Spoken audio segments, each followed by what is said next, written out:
2026. And we're just counting days, 5 of them to be precise, before we have one of the 2 major global events that Kenya is going to be hosting back to back. On the 14th and the 15th, it's the World Rugby Sevens 2, the HSBC Sevens 2 at the National Stadium. By the way, tickets are sold out, but we're going to be told all about that. And then 1 week, then from the 19th to the 22nd, it's a Magical Kenya Open at the Current Country Club. So that's another big event that Kenya is hosting. But for us at KBC, we're also going to be hosting the KBC Radio Week. Think of it, 98 years of broadcasting on radio being celebrated. Today, Friday the 13th, is World Radio Day, but all of this week, a lot of activities happening, exhibitions. You can take a look at, some of the equipment that was used way back when they had the gramophones, and, they used to have things that they call cartridges, tape, compact discs, and now the digital platforms that are all there. So there's an exhibition that you can enjoy and celebrate throughout the week. So that's part of our celebrations. And also remember keeping up with the general news cycle. And one of the things that we are expecting is a briefing from the government spokesman, Dr. Isaac Mwaura. So lots to talk about between now and 11:45 a.m. Straight into our first conversation, Kenya Sevens. It's very interesting that we took up the name Shujaa because there was Kenya Sevens just about 15 years back, and Kenyans decided Shujaa, which was then the name of the second team, should be the name of the first team, and that's what we have now. And Shujaa and the Lionesses, they will be in action on Saturday and Sunday at the National Stadium, Sevens 2. And to speak about that tournament, we've got the chair of the Kenya Rugby Union, Harriet Okat. Welcome, Chair. Thank you for having me. I will not start with the tournament. I will start with a good story. The IOC Global Climate Action Athlete Award for 2025 went to Kevin Wekesa. Yes, it did. The whole feeling for KRU, because when that news broke in the morning, everyone was talking about it. It's not every time you hear somebody who's making a change, and not just within the environment, but even within how KRU works. Yeah. Because he said, guys, no more plastic bottles, aluminium. Yes. For you. Yeah. So Kevin Wekesa's initiative is called Play Green. And I could say maybe for him, maybe it started as a passion, but now it's grown into something really big. And I believe even after this, it's going to be something bigger. Because when you meet Kevin Wekesa, I'm not even sure if a lot of people know that he's actually a qualified engineer. No, if we tell the stories of that team, people will start wondering if they are really the guys who go, pumping others. Yeah, and now with Play Green, he's started an initiative called Squats for Trees. So you do your number of squats, you post on your social media, he gets for you trees. His plan is to have at least 600 trees planted within the 40 days that he's doing this. And I think it just keeps growing.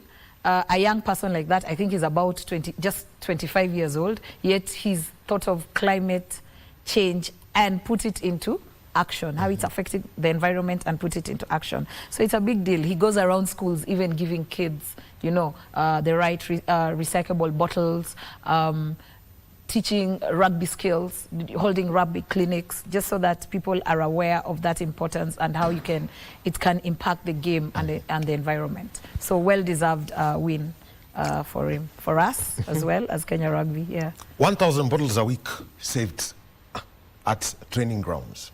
How has that changed? Even the way you do, the management of water and the team training. First of all, safety. Yeah, it brings safety into aspect because then no bottles on the pitch, recyclable bottles. It gives that opportunity for even the young boys and girls, and even us, to contribute towards a safer environment. And then even just saving the water, because when they play and then they need to hydrate, if you give them that full bottle, the 500 ml, he's only able to just take a sip. And then, because he's running, it's fast-paced and all that, they throw it. I've seen that even happen with cycling and other athletes. They drink just a little, it's a sip, it's thrown. But when it's reusable bottles, then it can be sanitized and the next person, uses it. Teamwork. Yes. All right. So remember, by the way, you will have to give Kevin Wekesa his flowers. Yes. At Nyayo. So be careful what you do. Just make it easier even to clean after that. Sevens too. Kenya opting to host. I know some time back, everyone, Kenya Sevens had hit high and people said, we need another leg in Africa. Can it come to Nairobi? But it's 10 years later. Kenya's hosting Sevens too. First of 3 legs. The background work that went into securing this. It was... So World Rugby put out a call to the different unions and said you can do an expression of interest to host, whether it's Division 1 or Division 2. At the time, I believe when we made that decision, or our CEO thought about doing it, because he called me, I was still director of commercial. So he was like, I want us to bid for this, but let's not put it out there first in case it goes either way. And it had been a lot of, so the minute he put in the expression of interest, then now there was a lot of back and forth, until eventually when it came towards the tail end, then one of the requirements by World Rugby was that government is supporting that application. So we now had to rope in. Of course, even before we made the bid, we sat down with the director of sports and the secretary of administration and told them, we plan to do this.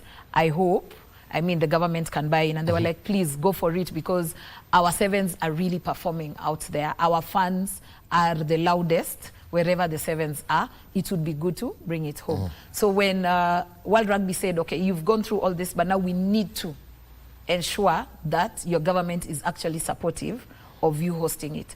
That's when the CS of sports then wrote a letter supporting that the government was part of it. Getting the bids and the announcement, because when these things are announced, everyone, I have seen the World Cup, I have seen the AFCON, when they are announced, there is always a lot of excitement. We were really excited as a union, because it meant that Kenyans were now going to experience both our teams on home soil. And the first leg, because this leg, it's more of a points format. First leg being at home is a big deal, because then you get that motivation, your teams get that motivation. And just to say that we are not playing because we are hosting, we are playing on merit. Yes. You understand? We deserve to be in Division 1, but whatever happened, and we're in Division 2. No, we are still so mad. We are playing. We're still mad at that decision that was made the week that the team is playing. I know. When they were already in LA, to be honest. Yeah. But yeah, so both Shujaa and Lionesses are playing on merit, and we are hosting as Kenya. So just to be able to showcase what our boys and girls are able to do, or the young athletes are able to do, is an honor, a privilege, so to speak. And also showcase now Kenya to the rest of the world as a sporting nation, and that we have the facilities to be able to host this. It's going to be a Kenya circle at Nyayo, so basically don't look for Kenya corner. But one of the things, yes. So, but let's talk about the selection of the facility. You had a choice of Kasarani, then there's Nyayo. Why Nyayo? And what World Rugby has been doing behind the scenes to ensure that you meet, the standards, the pitch, dressing rooms, facilities, and the support for that. Yeah. So Kenya Rugby Union in 2023 hosted World Rugby Under-20 at Nyayo Stadium. It was easier for us to go with that because World Rugby had already sort of experienced Nyayo Stadium. Then when, just before the announcement, just before they now said we won the bid, they sent people down to inspect our facilities. And they were happy with, Nyayo before AFCON has really been, improved. So the facilities are even better. The playing ground is good. Yeah. Wherever else, whatever was missing, they gave us a checklist, and Sports Kenya have been working on that with our people. So it's a good facility. And talking about that, one of the other things that I know for an event that is at this level is how you take care of it for the public. You take care of the public that's going to be there. What are the checks that everyone must know? Probably is Douglas Wakihori Road going to be closed? During Chan, we had part of Uhuru Highway closed. Yeah, so... And Langata Road, just to secure that area. Yeah. So like I said, so there's an LOC in place. And within that LOC, through the Ministry of Sports, the Ministry of Interior is involved. So security, the police and all that, they've sat and they know what it entails to hold not just the event itself, but the fact that it is sold out. They are looking at the repercussions of that, and they're putting systems in place. The last I had is highly likely the area around that is going to be closed off, and then they'll have checks. So your tickets will be checked way before you even get to the stadium area. Yeah, there are points where they're going to check to ensure that whoever is walking in does actually have tickets, because there will not be any tickets on sale on the day.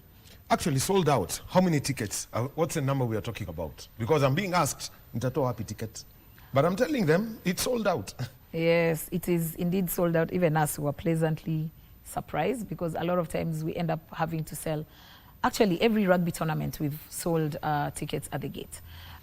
Initially, Sports Kenya told us we could only sell up to 13,000. Then I think they were also not expecting that it would sell out so fast. So I believe... That was 13,000 a day? Yes, 13,000 capacity for the stadium. That wasn't going to be full. And remember, after Chan, the stadium has been redone. So there are areas that have actually been closed off for particular things like media and all that. So that sort of reduced the capacity of Nyayo Stadium. As we are now, I believe we've sold 15,000 per day. Yeah. So 30,000 tickets all sold out. By the way, that was the same capacity, interesting enough. It was around the same capacity for Chan. For Chan. Oh, okay. Yeah, I think we were doing maximum 18,000. Yeah. So it's the same capacity. And having done that access, everyone, says, how is this funding done? We know what the sports fund does, and how they, how they will come in and give in the money. You have to look for commercial partners, yes, but at the same time, this tournament already has a title sponsor. So then, which is HSBC. Which is HSBC. Yes, so then, how do we bring this in?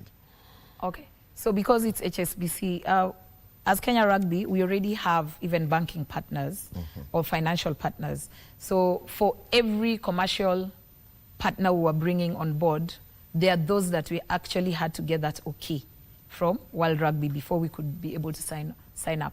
However, we've had those who've worked with us, with the team, way before all this. Even the time when everybody turned, their back on rugby, there are people like SportPesa who stayed and had that belief on not just rugby as a union, but on Shuja as a team. So they are back again as one of the main sponsors of this, because we have different tiers. We had different tiers for commercial value. And SportPesa, who are Shuja team sponsor, M-Pesa, who are both Shuja and the women Lionesses team sponsors. So they've come back on board as sponsors and enabled us to bridge that gap, because as a government, they are not able to. Ministry of Sports is not able to finance the whole event, because it's coming to a tune of over 200 million. So we've had to bring in partners. Even KBC is going to come in as a partner. The initials around the 200 million? The initials? Kenya shillings or? No, Kenya shillings. Kenya shillings. Yeah, Kenya shillings. So we have SportPesa who've come in a big way, both in cash and in kind, to help write off some of our costs. We have EABL, we have M-Pesa. So even on the day with M-Pesa, we are going to have internet, Wi-Fi access for everyone. you know, and they are going to be able to, they are setting up the media center so that we're able to showcase. I mean, guys are able to watch live the games. That's broadcast. But then we also have other sponsors like Crown Paints, and we have Coca-Cola who've come on board. Today we are signing Kenya Power Foundation. So it's attracted a huge number of partners, and we are actually really, really grateful because number one, rugby is not a cheap sport, but most importantly, hosting such a tournament is not cheap. You have to bring in people to help. And I would like to also, you know, we know the team is being named today. Actually now. Yeah. Hopefully, I hope my colleague Wavina will be there, and you know, we could just have that moment, you know, have it as part of this broadcast. Yeah. But we have to, support has come through for Kenya Sevens through the National Olympic Committee of Kenya. They've gotten the scholarships, and so the women's team were in Spain, the men's team have been in South Africa. What's the story here? Getting so that we can get the team, to get the preparations right, and see that after the next 2 legs, Shujaa can then play in Div 1. Both Shujaa and Lionesses. And Lionesses. You can't just focus on one. And Shujaa and Lionesses. And we are live. The 2 teams. Makosa nyambo. Lazima support. Yeah, ile ya ukweli. Ukweli. Yes. So what was your question? Yeah, I mean, the support that you received, yes, and how it's, put that gap. It has. I mean, I know there was a comment I read on social media where somebody said, it's amazing that for the first time in a very long time, Kenya Rugby Union has managed to take not just 1 team, but 2 teams on high performance training outside of Kenya. And that wouldn't have been possible, of course, without World Rugby and our sponsors like SportPesa, M-Pesa and EABL. Now, looking at it, because there's a whole depth of getting these teams ready, making sure that over the next 2 legs, everything works well, because this is just building up towards, and generally it's towards LA 2028 to make sure you get back to Division 1, even with the crazy setup World Rugby have, and sustain the team as players age. There's a transition that's always in place. How are you working, with your technical staff to ensure that happens? So it's we have the feeder program through the clubs, and of course through rugby development. And for a team like Shujaa, then they also have Morans, where the coaches go out during the local circuit, or should I say the SportPesa national sevens, as well as they go around during the national leagues, the Kenya Cup Championship, and use that moment to identify possible players who could come and play for the national team. Then they are fed into Morans, and then Morans then feeds into Shujaa. The same happens for the women's teams, but we don't have as many clubs having women's team. Like I said, rugby isn't cheap. So even having 2 teams for a club, a community club, is very taxing. But in time, I believe this is improving, because even the Ministry of Education has now agreed to include the 15th girls competition in their program. So in time, we'll be able to at least have that sustainability without a break. I know you requested that this be short, but because you really do not, okay. We can continue. It's okay. We can just roll on, okay? Because I know you really want to be part of, that team announcement.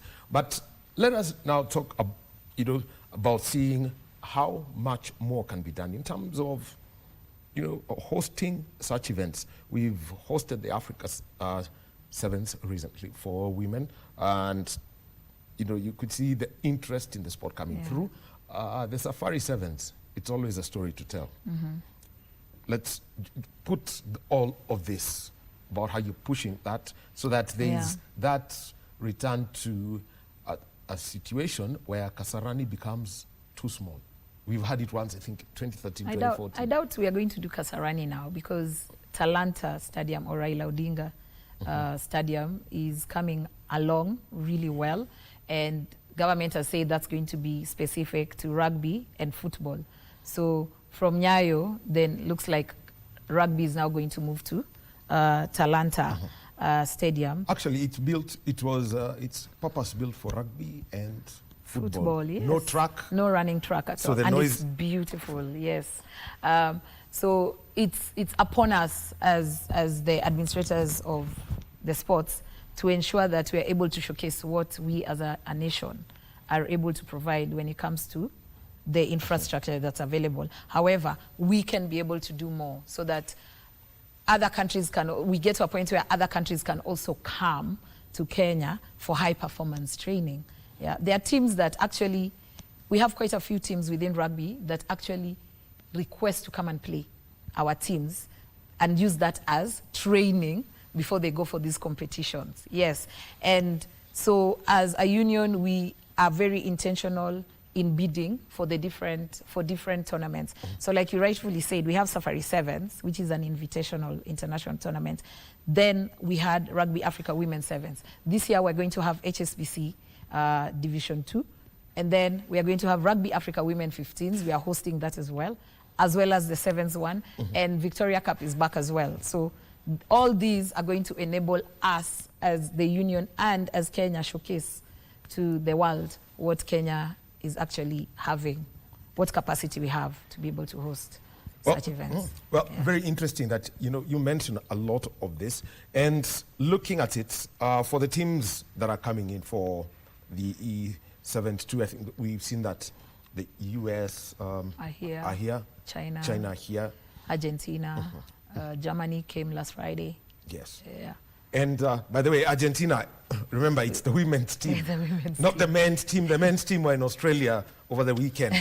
So let's take a look at the kind of arrangements that he's done, and to make sure that they always feel at home. Because do I call it a weakness, or is it an inherent part of our culture? We are super hosts. We are super hosts. Yes, as country, yeah. Yeah. No, it starts at home. There is the infamous Vikombe za wageni. Tuko nazo. Yes. So yeah, we had to do ground logistics. So that's accommodation, transport, medical, all those, and that's been taken care of. And even just from the welcoming at the airport, you'll see we've partnered with Magical Kenya. So you'll see how there's a lot of razzmatazz around that, so that when these teams arrive, they start feeling that Kenyan hospitality right from the airport throughout the time that they are here. The other thing that's in place is through Magical Kenya Tourism Board, the teams will have access to visit the Nairobi National Park, which is the only national park within a city globally. Yeah, it's an experience like no other. And through that, as Kenya Rugby, not just as Kenya Rugby Union, but as Kenya, we are going to be able to showcase to the world what we have to offer besides now the sporting side of things. For the fans, there's a time when rugby, if Kenya is not playing, there's no one. Everyone leaves the stands. Then we come back. So that place where they go, what's been planned around Nyayo, what is known as the Sherehe Corner? Okay. So we've designed this event, a tournament, to be family friendly as well. So we are going to have a kiddie corner with minders. So parents who come with kids, because kids tend to be restless. When they're restless, you have somewhere within the grounds that you can be able to take your kids. They'll have minders. You'll be given a tag. You leave your details so that if in case of any emergency or anything, they're able to contact you. But you can go watch the game while your kids also have a different kind of fun. And then through EABL and Capital FM, we have the usual Rugby Sherehe. We have a village as well that's going to have Kenyan culture. So from food to entertainment to merchandise, that's all going to be there. There's a lot for people to do within the Nyayo National Stadium. Something else, by the way, we always talk about this. I'll give from an experience. Kenyans ask questions, and actually they're very tough ones, because yesterday the Moroccan side with Casablanca, their fans came in and they had flares in the stadium and a drum. But people ask about other things. Just what will you not allow in the stadium? I know, for example, the horns and that are not accepted. No vuvuzelas are accepted, no bottles, no glass. You can't come in with any glass. Anything that can be like a weapon, that's not going to be allowed. You can't, it's a whole list, but it's going to be, we are going to put it all out within our socials so that people are aware. But at least the weapons, that is automatic, glass? Nothing glass, nothing absolutely glass. Nothing glass. Don't even carry, I don't know, pen knives and all those things, don't. Because they won't be allowed, they'll be confiscated. And no vuvuzelas? No vuvuzelas, absolutely no vuvuzelas. Can I come with my Mokorino friends with a drum? That's allowed? Yeah, because I've seen some of our traveling fans, they usually have the drums and it's allowed, so. All right, so we are all going to be there, and the one thing I want you to do for the 30,000 people, if I was to count them that way, 15,000 for Saturday and 15,000 for Sunday. What's the message to this group of people who've bought out the tickets and will put all the color and the noise at the National Stadium? First and foremost, of course, thank you. Thank you so much for showing your support to Shujaa and Lionesses by purchasing the tickets. When you come. Please come with your voices, please come with your hands, so that we're able to cheer both our teams to top place and see that they go back to where they actually deserve, which is Division 1. So kujeni tuonyeshe the rest of the world that yes, Kenyans, we can be loud out there, but we are even louder when you come home.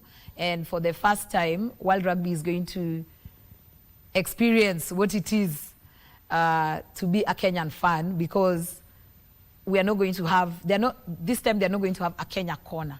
The whole stadium is going to be Kenya corner, thanks to you. So karibuni, kujeni tushangilie Shujaa na Lionesses. Asante. Well, so you've had it from the chair of the Kenya Rugby Union, Harry Okach. This weekend, a big rugby festival, HSBC Sevens 2. We are going to have 6 men's teams, 6 women's teams, including Shujaa and Lionesses. And Saturday, there's only just going to be a short break of about 40 minutes in the program, just a short break. And then after that, you can make all the noise. And the program has been set in such a way that you will not leave before a Kenya Sevens team plays. Those matches have been set right at the end. And the last game of the tournament is going to be Kenya against the USA. So look out for that. You have one reason to be late at the National Stadium that weekend. Asante sana, Chair. Thank And you all for the best. having me. And you mentioned KBC. We shall wait. Munakuja. Tutakuja. We will be there. We have to tell the Kenyan story. Yes. Every moment as it comes. Yes. Right. Thank you. We'll be taking a short break, and then we'll be telling you where you should go after we're done with Sevens 2. There's one more event that Kenya is hosting, the magical Kenya Open 2026. We'll be joined by the chairman, KOGL, Patrick Obath, shortly.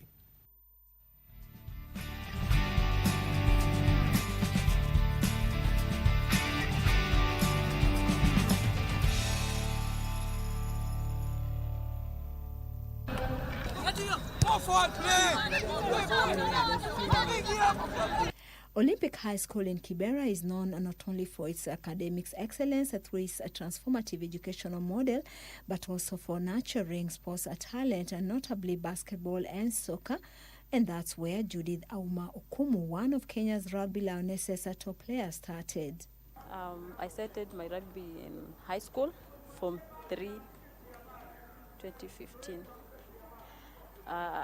Then I was playing football before I joined rugby. So it was from football to rugby. Rugby is more physical than soccer, but she managed to adapt well in the multi-skilled sports.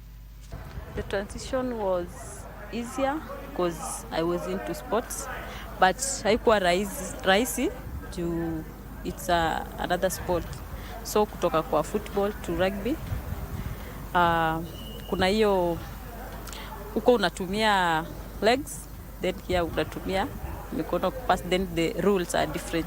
The scrum half later joined Impala Rons, who have dominated the women's circuit, although they lost at the 2025 Impala Floodlit to Mwamba. I was playing rugby in high school, Olympic High School. Then after Form 4, I went back home before coming to join Impala RFC. I joined Impala RFC in 2017, and that's when I got a call-up in Kenya Lionesses, that 2017 October. And that's where she was elevated to captaincy before being given the same role in the national women's rugby team. I play 9, but also I'm a utility player. I can play anywhere apart from forwards. Yeah, leading team. Lead team si rahisi, but I believe in my players. Anytime we play, anywhere we go. As Impala, we are we are the champions. We will always be champions for the circuit, local circuit. Wakanaweza kaa kando kidogo. Auma has starred for the Lionesses in Rugby Sevens as assistant captain or co-captain if you like, although she's also featured in the 15s. For Lionesses also kutoka 2022 I've been a captain. For now I'm assistant captain. What I've achieved, the first one was the African Cup champion in Botswana 2018. And also I've played for WXV3 in Dubai. I'm an Olympian, Tokyo, Japan. I went for Commonwealth 2018. Yes, and now we have qualified in HSBC Div 2. And also we are Challenger Series winners.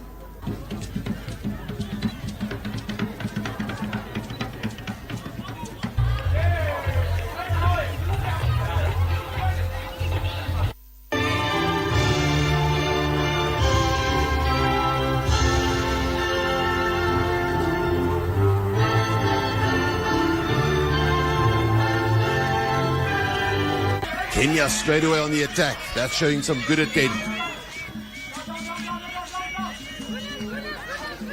Remember, this South African team has not conceded a try at all this entire tournament. Sharon Omar with a strong run. Now Kenya come away with it again. She remains humble despite her achievements, which have seen her play at the highest level. And when they manage to achieve their goals, it gives her great satisfaction. First, I'm excited to play at that top because for many years, tumekuwa runners-up. We have been not able to qualify for the Challenger Series, HSBC, not Challenger Series. Anytime we play, tunakuja runners-up. So imekuwa difficult, but for now, we said enough is enough. We have to beat that South Africa for us to qualify for HSBC. And we did that. And now Judith Auma Okumu is all ready for the next task ahead, the HSBC Sevens Tour, which Kenya will host, all determined to realize their dreams of playing at the series top level. So lazima tulete hiyo from HSBC huko. Venye sisi ni Challenger Series overall winners, we have to bring it in Africa also to be champions. Well, our grandstand finish was been denied of us, really, by the indiscretions of Thailand. Niachio, it's 3-on-1 out here. Fresher Odur, a second half hat-trick. A bronze in the bag and a championship competition performance in Krakow.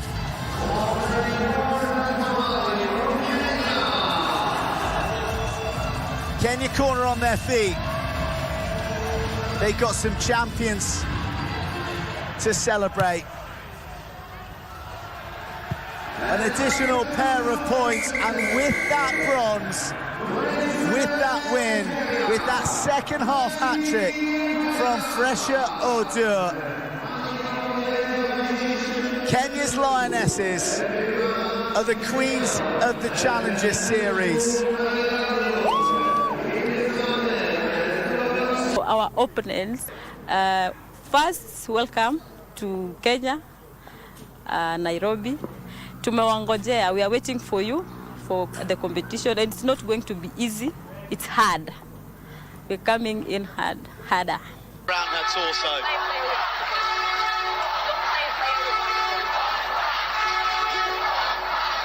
It has been a helter-skelter event across this weekend.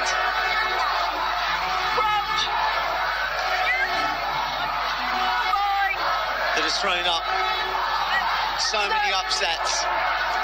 And as a former soccer player, she wants her fans to extend the same support they have given Harambee Starlets to the Kenya Lionesses.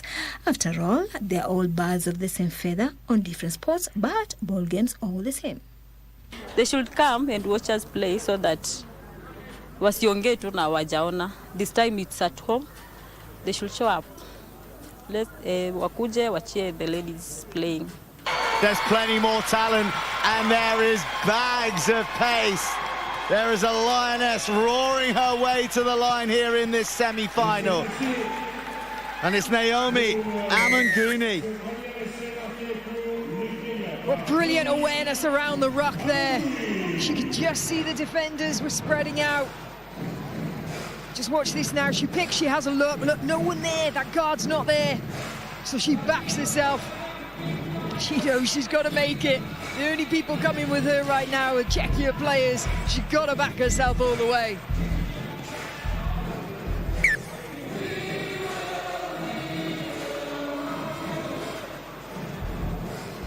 And you can always count on Kenya Corner to be up and dancing.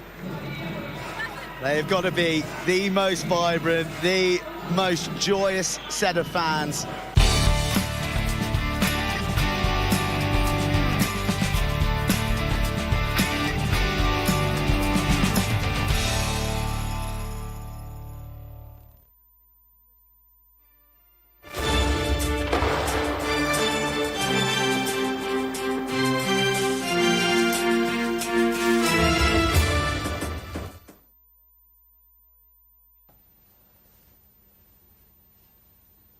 And welcome back to Sports Check on this Monday morning, the 9th day of February 2026. One conversation about Sevens to done. Now let's move on to another major event that Kenya is hosting. This event has been here. And let me just go back so that I get the first date correct. We're talking about 1967.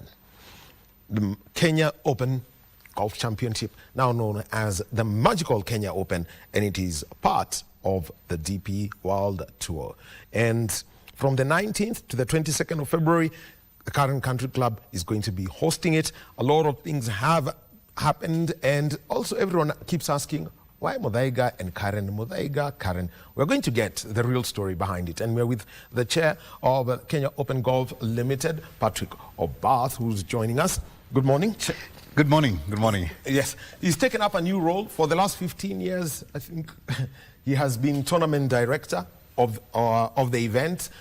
Missed out 2020 due to COVID, but when they did come back, two back-to-back events, and a lot has happened. And let's just start with what everyone's asking, what I mentioned, the current country club as the choice venue, and why not Muthaiga, where people would say, we know it as one place where is the home of this tournament.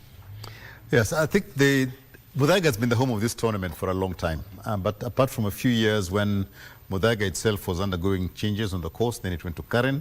And then just before COVID as well, when we changed to the European Tour, Muthaiga did not have the right infrastructure. So we went to Karen because Karen did.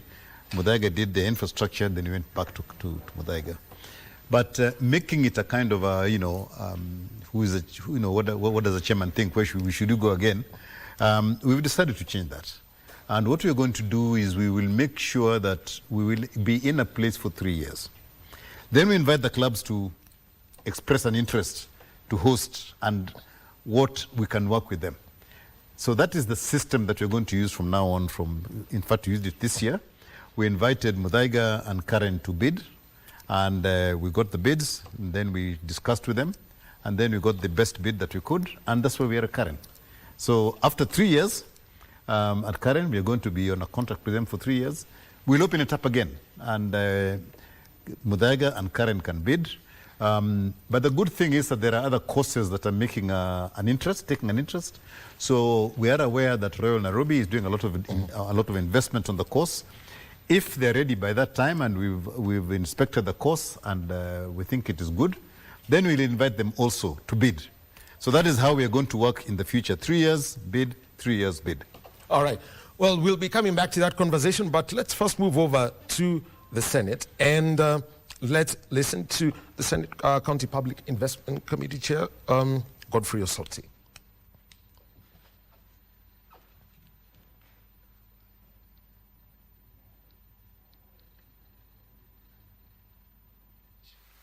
And even table their reports in Parliament, that is the National Assembly and the Senate, within the timelines. And now the onus was on us to also adhere to that. And we started very well, but of late we have been experiencing huge number of requests asking for rescheduling of meetings. And this particular week, we had planned to do to engage 14 counties this week alone. So that would help us to reduce the number of reports that we are supposed to deal with by 31st. And remember, it is not just examining this report. We are supposed to retreat and do report writing and make these reports ready for tabling, and the House will also create time to debate this report and adopt them. So over the weekend, we have received an overwhelming number of requests from governors seeking postponement of these meetings. So we are not able to do our meetings this morning. Our meeting for Lamu, which was to start at 9, is not going to happen. Our meeting with Laikipia is not happening. Our meeting with Tharaka-Nithi, which is supposed to have started now, it is not going to happen. Murang'a at 2, it's not going to happen. Embu at 2 is not going to happen. And the reason is that the governors are saying they are not able to come because they are doing a Council of Governor meeting in Kilifi. I asked the clerk to reject those requests, and the clerk wrote back to them saying that we are bound by the timelines, and if we postpone this meeting further, we will have problems meeting the deadline. So, honorable members, you are aware of this. We have deliberated among ourselves, and we have made a decision on how we are going to handle this matter. So I don't know whether you will allow me to proceed and make the declaration of our decision, or you want to open it further debate. Chair, on a point of order, mine was just what I'd said from onset, that the letter for inviting me to your committee had stated that the meeting will start at 9. And our standing orders are very clear. You had indicated the venue of the meeting. You had indicated the meeting is starting at 9. And it says, before you go to the governors, I'm dealing with our standing orders. If the meeting does not start as the time indicated, after 30 minutes, that meeting stands adjourned. I was here at exactly 9. I waited until 10:30. So my guests would tell me, even this meeting we are having is not supposed to be taking place from our standing orders. Because if you're dealing with timelines, the way you said, the timelines of the governors reporting and even rejected their letters, then it should start with us. This meeting was supposed to take place at 9, and it is here, the venue. Anything that you would tell me as a friend of the committee anywhere else that the meeting was being held without my information, then it's not a meeting. Now, thank you, Chair. Let me just inform you, Senator, we were to have a meeting with Lamu and Laikipia, parallel meetings happening at 9. But then we were still following up on these counties to appear. And then eventually they didn't appear. Now the meeting we are doing now is a meeting of Tharaka-Nithi, which is supposed to have started at 10. So we are in Tharaka-Nithi, but we are also going to address the issues of Laikipia and Lamu as well. So, Chairman, you are saying the meeting of Laikipia lapsed as, so that's what you're telling me? Yes, the meeting lapsed, but now, since we want to make a decision, we are now in the meeting that had been scheduled for... Chair, I've signed having attended a meeting as a friend of the committee. Okay, I can attend. Okay, thank you. Chair, I want to help the Senator to actually inform him that these meetings are actually an extrapolation of the Senate meeting. So he can attend any meeting of the Senate, even for Embu. Even now he can attend as a Senator. But perhaps because he's here, you can also take advantage. He can inform us where his governor is, because they come from the same county. If he made it here at 9, where was his governor at 9? Chair. It's a briefing by the Senate County Public Investments Committee. Well, looks like the governors are not going to be showing up. We shall be finding out more from Abdi Aziz Hashim. We get back to our conversation, and this is about the Magical Kenya Open, and we're with the chair of the Kenya Open Golf Limited, Patrick Obath, the 2026 Magical Kenya Open. Already he has told us about the selection of, the venues, and one of the things he had mentioned in the process was infrastructure. And what is it that the DP World Tour demands? Because I'm trying to think of any golf course in Europe, when they're doing the European swing, there's the international swing, or even when they do the Asian swing. What are the basic things that they demand of the course? There are several things that, for the playing part of the course, has to happen. The agronomy has got to be right. The grass has got to be good. The bunkers have got to be done. The green has got to be done properly. And then the layout of the course has got to be such that you can play in a particular manner. So what we've done in Kenya, from 2014, we have had the agronomists from the DP World Tour coming in and going around to different courses. So the courses that have taken advice and done a bit of work, I think Sigona did a bit of work on Sigona, and they're actually, the course layout is quite good. The only problem, we have not been able to go to Sigona, is that they have a very small driving range. These days they need 360 yards plus. Sigona doesn't have that. They're thinking of working on that. We also did some stuff in Limuru. We also told them what to do. They've done a bit of work, but not enough.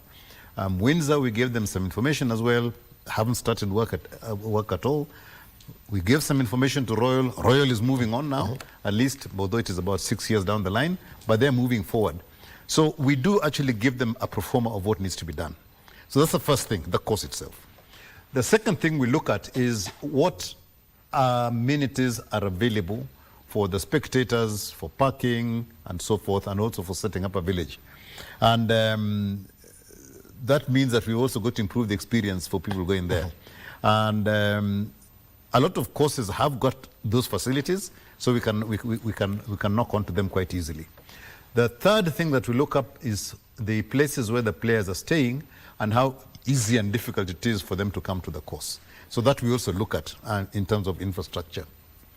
So if you look at somewhere like Limuru, they've got a few places around available in Limuru, either hotels or colleges or something like that. We can use those. If you look at Sigona, it's not very far from Westlands. So with the with the new road, to Rironi and all that, dual carriageway, they should be able to get from Westlands to Limuru in about to Sigona in about 20 minutes. So those are the things we look at when you're trying to say this course is suitable.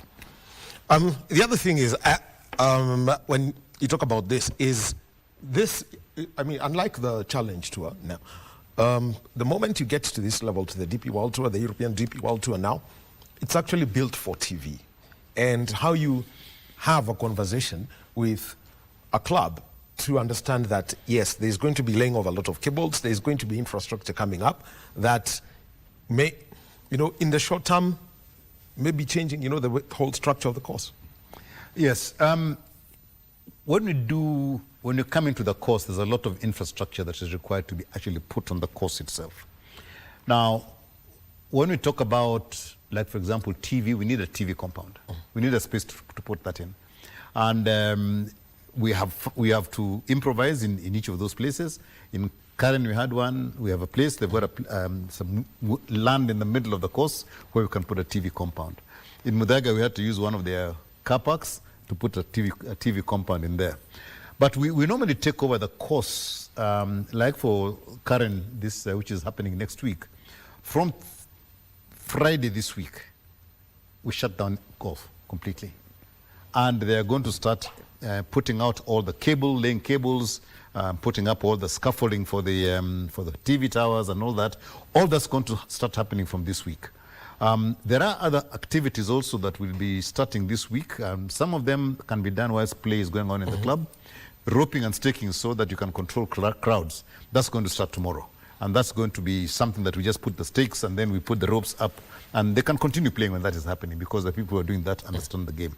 But from Friday this week, course is closed and we start putting up the big infrastructure. So the village is going to come in, and that is going to be in the driving range of Karen at the moment. So it's going to be put in that place. Talking about that as in terms of infrastructure, Karen did not have a long enough driving range. Their normal one. It's not long enough. When we were there before, there was a place adjacent to it where we could put the driving range so that the players could just walk across and come back. Since we've been away, when we came back, we found that place has been built up. So that place is not available anymore. So we had to look around together with Karen, and we were able to find a place about 1 kilometer away, which is not too far, where we can put a driving range. So Karen has gone and they've constructed the tee box where they're going to tee off from. And then they've got permission from Kenya Power and Lighting, their circle, which has got a big ground nearby. So we are hitting into that ground. So we'll have a driving range of about 400 yards, 420 yards, which is sufficient. And they'll be able to hit their balls without interfering with the public. Well, very interesting about that. Karen, they've changed. It's now past 70 to 7 years ago. It was past 71. Yeah. And the flow and how the flow of play. How has it been set up for this year? The last time when Karen, we decided we'd try something new. And that was mainly because we needed a space whereby when they're teeing off, the clubhouse is nearby and people can come around and watch the tee off on the first hole and then the 10th hole. This year, we haven't changed the flow. When we had them in 2021, we had hole number 12 as hole number 1. So the back 9 of the course became the front 9. So hole number 12, they came back from the existing hole, then hole number 12 up to number 18, which became hole number 6. And then the tee-off of number 10 became number 7, and then the number 12 became number 9. And then the back 9, which is where the first 9 is, was played normally. So this year we are going to play the course normally. So we're going to start from hole number 1 to number 9, and then from number 10 to number 18 as normal. The only changes that have happened is that on hole number 1 and hole number 10, we have extended the tee backwards to increase the difficulty, and also the difficulty, because it now becomes a narrower takeoff for the ball, And it means that if you're trying to sort of shape it into the green, it will be a lot more difficult because you got trees in the way. And number 10, exactly the same thing. We are pulling the tee back as well on those two. But Karen normally plays as a par 72, so we are changing 2 holes. Hole number 3, which is a par 5, will push the tee a little bit forward and it plays as a par 4. And then hole number 15 as well, which is a par 5, we are going to push it forward and it plays as a par 4. So those two are going to reduce it from a par 72 to a par 70. Well, for the local golfers, by the time, if they don't play by Thursday, too bad. They won't, but they already have what I would call them Wakenya. Yeah. That's what we call it, the cheat sheet. But let's now talk about the entry details and the invitations and how players now sign up for Magical Kenya Open, because I know that's a duty that's now being handled by Lucas Maranga, who's now the tournament director. The entries. Entries, we are still doing that together. So I do actually have the details of the entries. The total entry, this year the field is 144, which is the same as last year. In the earlier years, we used to have a field of 156, but now across the DP World Tour and also the PGA Tour, they've reduced their fields to 144. So that means that there's a squeeze in the number of entries in total. As the promoter, the numbers that they've been allowing promoters in the past was 6 amateurs, 6 professionals locally, and 6 international invites. We negotiated before and we had 6 amateurs, 8 international entries, and 6 others, yeah? So we got a few more. And then we were able to reduce the international entries and we got 10 local pros come in. So that is the number that we have now, is 10 local pros, 6 amateurs, and then that is 16, and then 4 other invitations. Now the 4 other invitations, 2 are from the regional players. So we have 1 from Nigeria and 1 from Rwanda. Yes. And these 2 were selected from the SDT. Yes, yeah? So Sunshine Development Tour. Sunshine Development Tour. And then the 10 that are coming from Kenya have been, we invited the PGK to give us 10 names. So they gave us 15 names, in fact, from the PGK Equator Tour. We have space for 10, so we've given the other 5 as reserves. With the close of entries yesterday after the Qatar Masters, which finished, we had a discussion with the DP World Tour, and they've given us 1 extra slot. So we are now going to ask the PGK to give us 1 more. So there will be 11.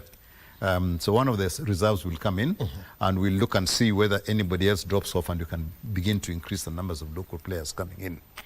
All right, just hold that so that you can tell us about the international field. We'll be taking a short break. We'll be coming back with Patrick Obath, who's the chair of the Kenya Open Golf Limited, entries and about that, and also the story that the previous 5 winners of the MKO will all be back. All are coming back to Nairobi. They'll be playing at Karen, including Guido Migliotti, who won the very first MKO as a European Tour event at Karen. Let's take that break. We'll be back.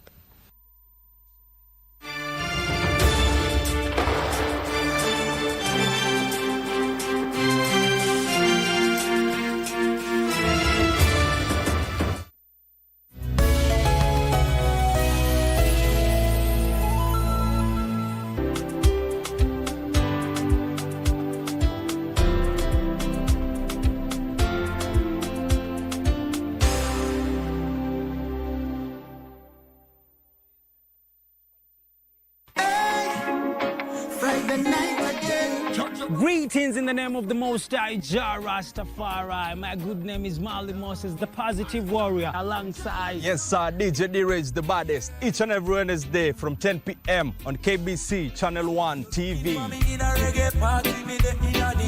Tunakuletea the biggest reggae party in 254 in a yard extra. Extra niceness of reggae music. Extra dose of entertainment. When the thing is nice, we have to do it twice. Welcome back to Semana Spokes, Bonganagava. Semana Spokes is your platform to query the government, get answers, and understand what is being done in your country and across the nation. It's your time to ask, participate, and be informed. Don't miss Bonganagava every Tuesday at 8 p.m. live on KBC Channel 1.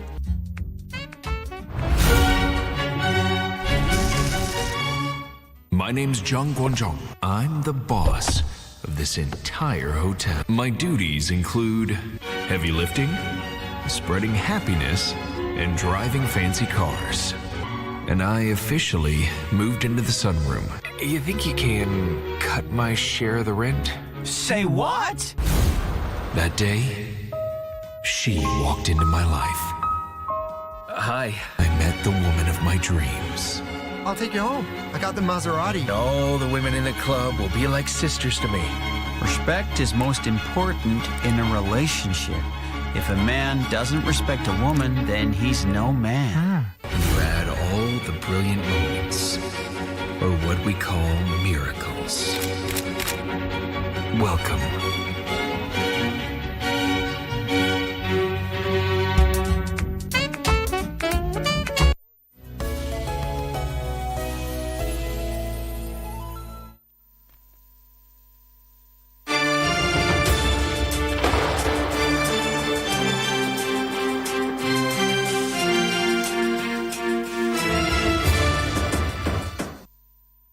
And welcome back.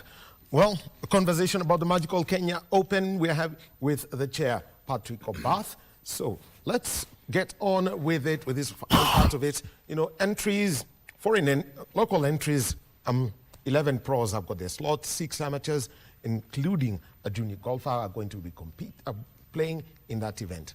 So let's now come to the foreign entries. And then after that, we can talk about public access protocols and the funding of the event. So I did an analysis this morning when you got the entries. Out of the 144 entries we have, there are a total of 30 countries which are represented, including Kenya, in the entries this year. So we've got a good entry in terms of numbers. And if you look at the countries represented, the country with the highest number of representations is South Africa, which has got 17 players coming in. Second one is actually Kenya. We've got 11 pros now, 6 amateurs. That is also 17. Then you have England has got 16, Spain 14, France 11, all the way down. So we've got a good entry in terms of the percentage. We are equal to South Africa. That is, and in Africa we've got 17 South Africa, 17 Kenya, and then you've got a Zimbabwean, 35, and then you've got a Nigerian, 36, and a Rwandese, 37. Our favorite Zimbabwean, we miss him. No, he's coming differently. Yeah? He's a different guy. So we got 37 out of 144, which is almost a quarter of the entries coming from Africa, which is great. Yeah, on that, and then the rest are spread across the whole world. We've got Austria, Argentina, South America. We've got 2 people coming from there, Brazil and Argentina. Then we've got Canada. We've got the USA, which has got the USA. I think has got a reasonably good number of about 6 numbers. Scotland 7, Germany. We've got China as well with 3 entries. Portugal has got 2. India, Japan, Switzerland have all got 1 each. So there's a very nice representation across the world of entries. Yeah. And the fact that 5 previous winners are Wu, Kreuzweig, Migliozzi, all coming back. That is great. I mean, the number of past winners, all 5 are coming back. It shows the quality of players coming here. This year we are having the best entry in terms of the quality of the field ever we've had in the Magical Kenya Open. We've got 20 past winners on the DP World Tour coming to play in Kenya. Not just the 5 who won the Magical Kenya, but 20 who are past winners on the DP World Tour. We've also got, in fact, no, not 20. We've actually got 28 who are from there. We've got representation from a lot of past winners in the last PGA Tour in the US are also coming to play here.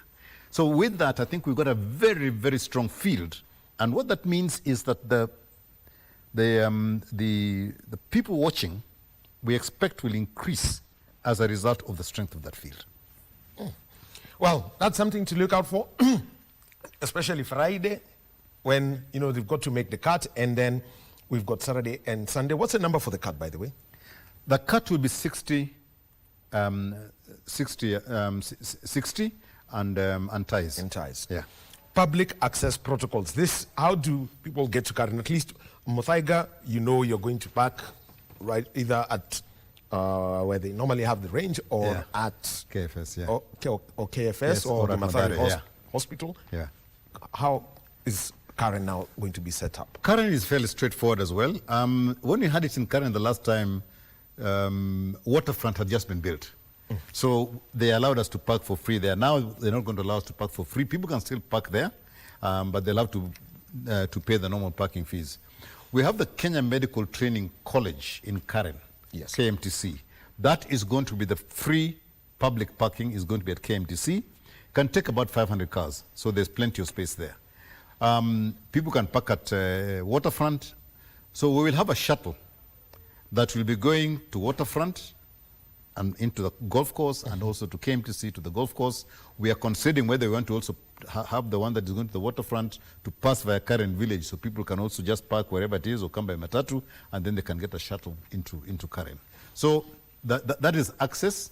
The main entry will obviously, I think, will be gate D in Karen, which is, we are creating a new gate there. And people will be able to come in, be dropped there, or be shuttled into that place, and then the tickets are scanned and they go in. So gate D will be around where? Near It's KMTC? near the main entrance. No, it's near the main entrance of Karen. So you park at KMTC, and the shuttle will bring you to the entrance at the gate D. Yeah. And prices for this year for entry: Thursday is 1,000 shillings, Friday is 1,500, and then Saturday and Sunday is 2,500. And the 2,500 for those 2 days is intentional, because we are going to have the village is going to be activated. You've got some artists who are going to come in. We're going to have sherehe on those 2 days. And we will be announcing the artists today, once we finish. Yeah. All right. Thank you very much, Chair. Kenya Open Golf Limited, Patrick Obath. $2.7 million is what is up for grabs. 30% goes with the winner, the magical Kenya Open, the 19th to the 22nd of February. That's next week, Thursday through Sunday. Let's now move over to the office of the government spokesman. Dr. Isaac Mwaura is giving an address, so let's move over there. And we come back, let's talk about running for charity. Ya dola. Jambo la pili, kuna zaidi ya sheria 16 ambazo zimeweza kupelekwa bungeni ili kuhakikisha kwamba ile agenda ambayo iliweza kuwekwa, ambayo iko na vipengele 10 ama hoja 10 imeweza kuafikiwa. Kwa hiyo kuna sheria, kuna miswada ya sheria ambayo imeweza kuwekwa kwa upande ule. Jambo la tatu, kuna swala kubwa sana ambalo Wakenya wengi wanajiuliza kuhusu mambo ya referendum. Je, ni vipi tutaweza kufanya jambo hilo? Kwa mfano, utakuta kwamba ukiangalia katika katiba yetu, ni kweli kwamba sasa hivi tumeweza kupitisha muda ambao ulikuwa unahitajika ndiposa tuweze kuwa na ile referendum ama kugawanyisha katika ile mipaka ambayo pengine ni ya maeneo bunge na kadhalika. Kwa hiyo mambo hayo tunayashughulikia, kwa sababu ndio uliona kwamba waziri mkuu Musalia Mudavadi akisema kwamba tunaweza kufanya hilo jambo wakati tunaenda katika uchaguzi kama swala la 7. So we are saying that the whole issue of the NADCO report is critical to us, and those people who are saying that we are not keen on ensuring that we implement the NADCO report, I think they are misguided. The government is extremely committed to the NADCO report, and that is why we have actually come up with various means to implement it. The 5-member committee is already on course. We had a very good meeting and a very good briefing with all of the PSs last week on Wednesday, and we have taken 3 main ways of implementing the NADCO report. Number 1 is that we have developed templates for each of the 54 state departments on their mandate. That is extremely important. On their mandate, we have actually implemented that, so that every principal secretary who is in charge of a state department knows what they are supposed to do, like the reduction of the cost of living and what have you. Number two, we have also taken the legislative angle, whereby 16 bills are already at various stages in Parliament, both the National Assembly and the Senate, to ensure to these broad-based government that we are actually very serious in terms of implementing what we have agreed. And the third route is a constitutional amendment and the referendum question, because we will end up having a referendum based on 2 of the 10 points agenda. 8 can be done administratively, but 2 require referendum. And therefore, we need to be guided by Chapter 16, Article 255, 56, and 57 of the Constitution of Kenya, because it affects the structure of the executive and also even how Parliament functions. And so therefore, anyone out there who is saying that we are not committed to the NADCO report is really not serious. Somebody who is seeking out for themselves, and yet we ourselves are fully and firmly committed under the leadership of His Excellency President William Ruto in that regard. The second issue that I would like to address is the issue of corruption. The government has remained steadfast in fighting corruption in the country. We are seeing some media reports saying, oh, we are losing this amount of money. But how are we doing it? First and foremost, it is on record that quite a number of public officials that have been found to be culpable, they have been forced to step aside. From CEOs of state corporations, chairmen of parastatals, even principal secretaries. That is on record. Secondly, we are putting in place measures to ensure that we remove the impersonal application of public policy in our system.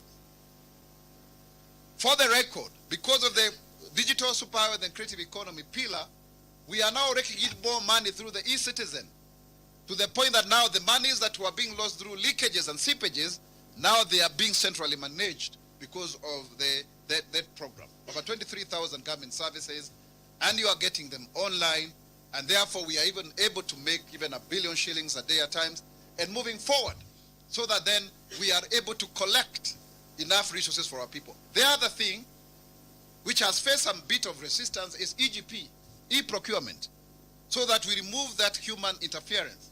And it's being rolled out. There were some delays here and there, technicalities, but now ministries, departments, and agencies are able to actually, be able to procure, using that program. And it is very good, because then you don't have to pluck off other people's papers. You don't have to do it. And Cyril Wegude, the PS for procurement, has done a very good job so far, and the Ministry of the National Treasury in that regard. And of course, there is also this question people are asking of themselves, then what next?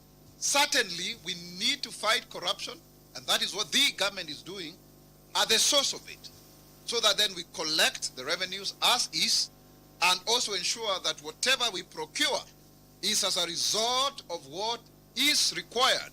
So there is a very clear alignment within the e-procurement system of work plans that are already pre-agreed with specific targets to ensure that then people do not just, use public money as they so wish. And that is on record. Number 3, there is that whole issue about the education sector. And we are proud to say as a government that now we've been able to transition our grade 10 learners successfully, over 90%, and we were ready by having the proper number of classrooms. We have also been able to ensure that people have gotten the schools that they deserve, and we've also been able to ensure that we've increased the number of teachers now to 100,000 as promised, and it is the commitment of the government that by the time we go to the next general elections, we'll already have done 16,000 more, so that we meet the 116,000 deficit that we had identified previously. There have, of course, been challenges of rolling out the competence-based education and training,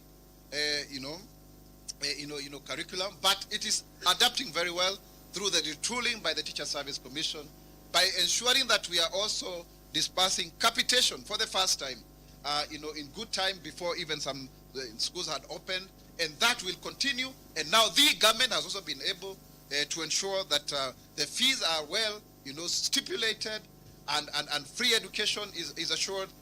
We are in the process of ensuring that we have 1,600 laboratories, and moving forward, we've also even been able to pay 4.6 billion to those who we owed in terms of the booksellers, so that then we are able to be on course. So the whole issue of transition of our education system is extremely, extremely well taken care of. Further to it is also important to state very clearly that the more people pay for SHA, the better. Whether be it police, be it teachers, be it all of the civil servants. So far, we have over 29 million Kenyans who have enrolled for this program. So we want to ask our fellow Kenyans, hii tabia ya unalipa alafu you only pay when you're sick, it's not good. Because suppose then we all do that, then that system requires all of us to be honest and to ensure that we pay. And we are calling upon all of Kenyans to pay money so that then we have resources that are required to ensure that everything moves well. But it is important that all of the people who are paid from the exchequer are enrolled in this program, so that we have what we call equalization, so that we have equality, so that we are able to help one another. How insurance works is that if today I'm not sick and I'm paying, then if you are sick this today, then you'll be paid for. And then tomorrow if I'm sick and you are not sick, then it happens that way. So that's how it's supposed to do.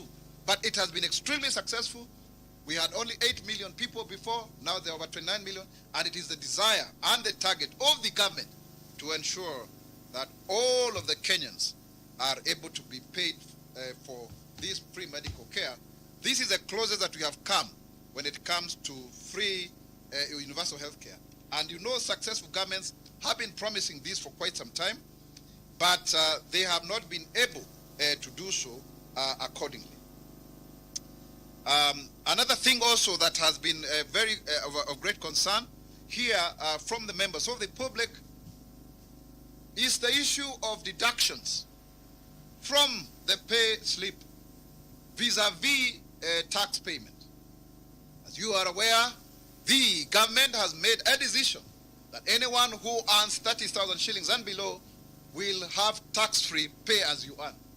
This is a very great development, and even the next tier of pay as you payees, they will actually be only paying only 25%. That is extremely important because 1.5 million Kenyans are going to benefit, and I want to demonstrate to you as a government spokesman. Some people are saying, "Oh no, we need to reduce." It has to be measured, and these deductions, is there a result for it? Yes. If you look at the housing levy, now we have buildings everywhere across the country.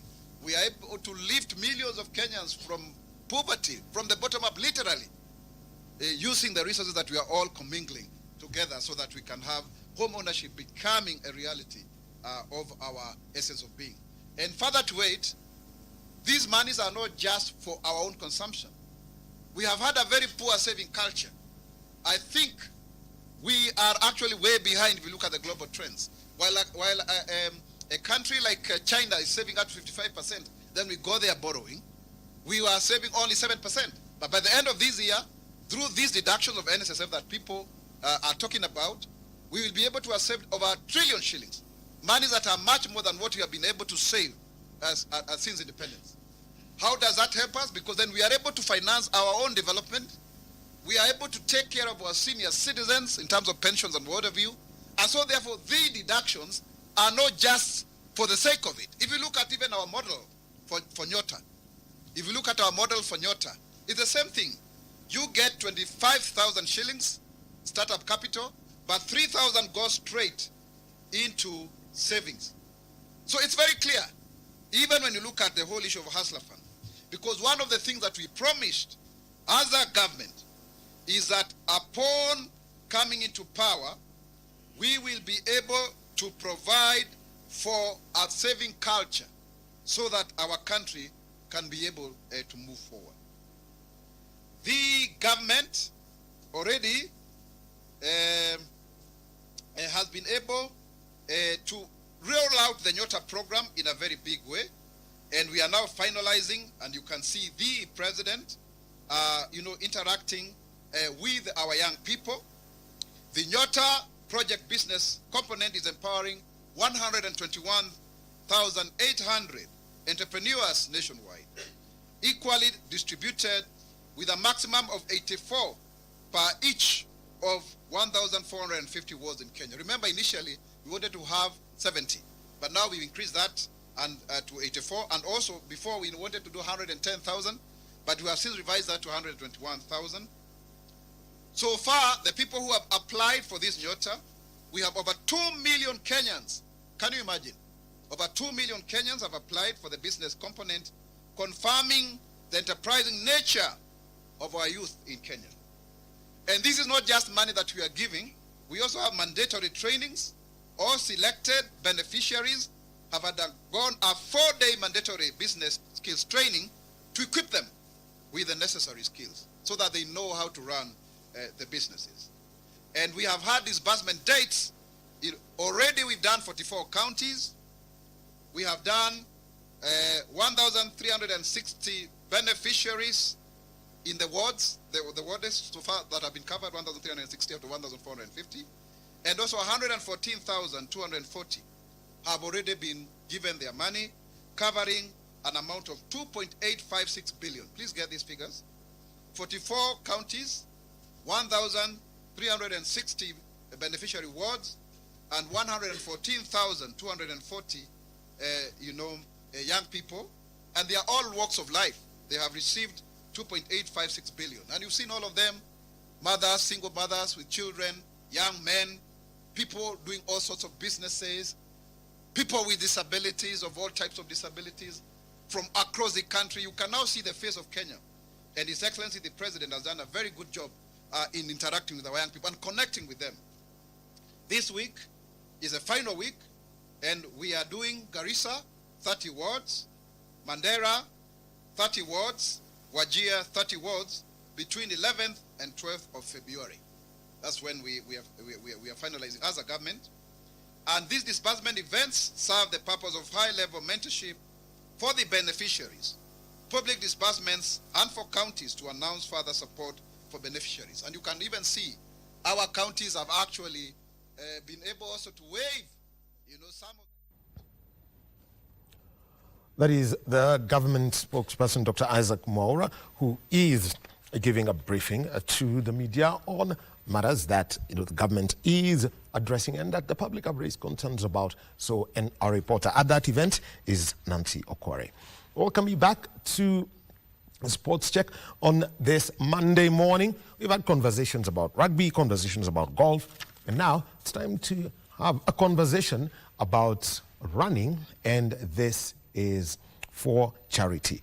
And this is the LAP Marathon. It's a Daystar University Students Association initiative.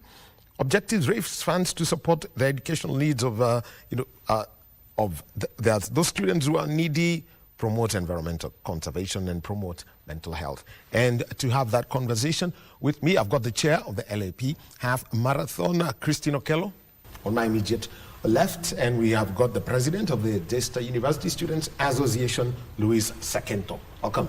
Thank you. Thank you very much.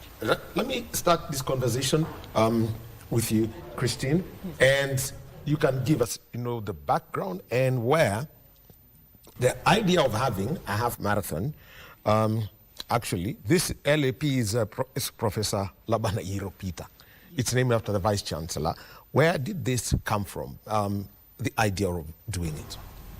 So the idea of coming up with a marathon basically was the Students Association, Daystar University Students Association, came up with the idea after seeing that the students amongst us who are struggling financially, and so we thought, what would be the best solution for this?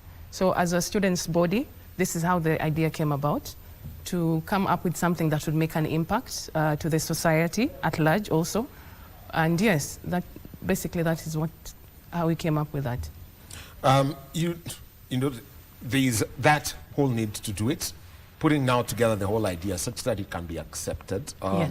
Trying to figure out where you're going to do it. Mhm. The key things that were in the discussions within the student body? So one of the key things was, of course, now getting the VC on board. We have named the marathon after Laban Ayiro Peter, who is our Vice Chancellor at Daystar University. So we thought about how would we make it impactful.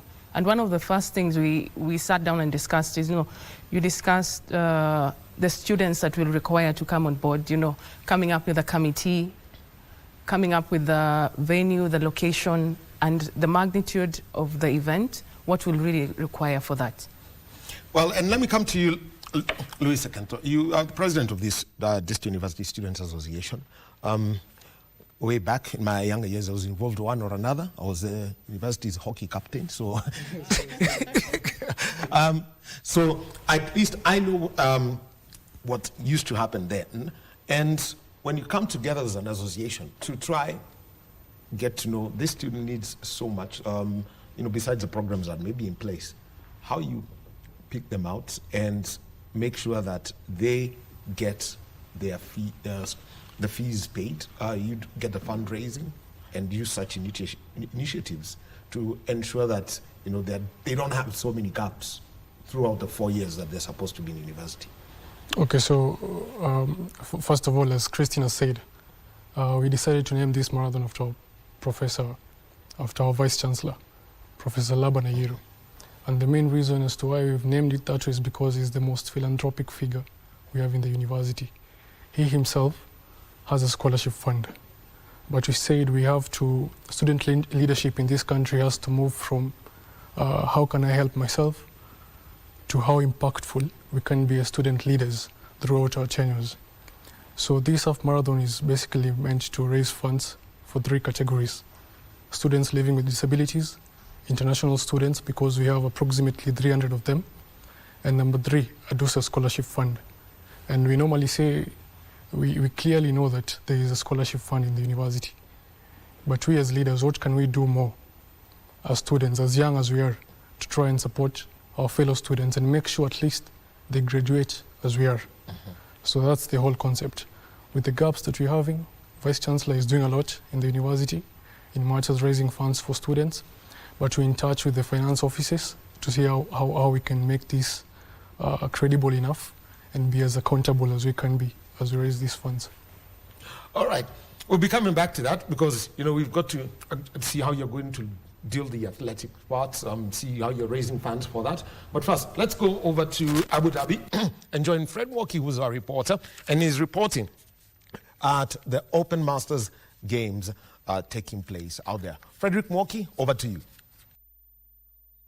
A very good morning to you, wherever you're watching us from, and welcome to this live broadcast. Daniel Wahome back there in studio. Habibi Mabruk, my brother. Yeah, it is day 3 of the ongoing Open Masters Games Abu Dhabi. And this is the games which are being held for the first time in Abu Dhabi in the Middle East.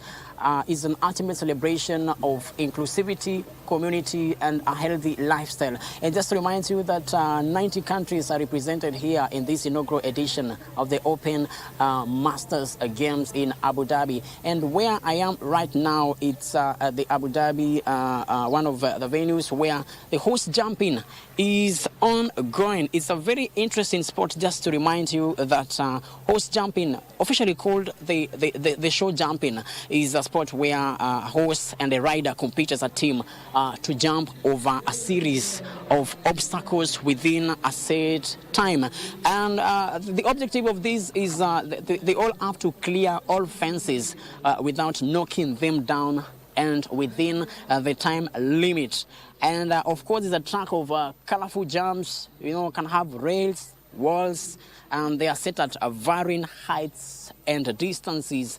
And the scoring here for these horse jumping, knocking a rail, that's what we call the penalty points when the rider knocks a rail. And we also have penalties for, when the horse stops, when it refuses to jump over, that's again a penalty.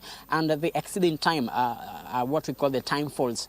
And the winner, the rider with the fewest penalties, and fastest time is the one who emerges victorious.